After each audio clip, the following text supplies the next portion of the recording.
Mpagaze ngashimira Imana kubw'ibitangaza nkoreye narifise ingwara nawoba narimaranye imyaka ishika 10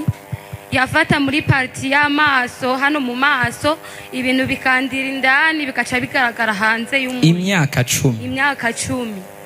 aho niyaza gaca haza igishundu nyene kikavyimba kandi nkaguma nitabagura hagacika inyama hanze y'amaso ndabibamwo kugeza yaho ngenda no kwibotike nko gusuma nk'ikintu tukahurirayo n'umuntu agaca avuga ngo Jesse ninjira wadasohotse ngo yonyandukiza iyo ngwara kandi iyo ngwara umuntu wese twahura yarandangira umuti atani ikibazo canje ndamubwiye bivanye n'ukuntu yabona yariteye kigongwe ndabibamwo uko nyene niko kuza ngaha igihe umukozi w'Imana pasteur yagira iyerekwa ryo kudutuma ibisokuru dukomokako tugenda bizana kuko iyo ngwara naho nayivura ntikire abantu bo mu muryango iwacu beshi irabafata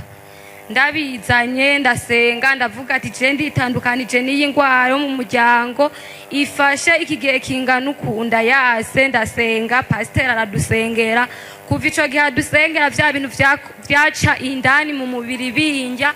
nkaca niyaga nkakoboka mu maso ntibirasubira kunjya ubu mu maso mwese murabibona n'amabara asigaye ndashimira Imana cyane amabara yaraheze ndashimira Imana cyane yaduhaye umwungere wacu atwitwararika uko bukeye uko bwije ndashimira Imana yaduhaye umwungere wo muri Burakeye atwitwararika uko bukeye uko bwije nawe nyene amazi adusengera mu gatondo narayiyoza cyane gose kugira ngo ndabe ko Imana yonkura ico mu maso ariko ndabona neza ko biriko birakira n'utu tubara dusigaye nzogaruka ngashimira Imana sigaye fise isura yanje Yesu nashimwe dukomere Imana amashyi menshi cyane.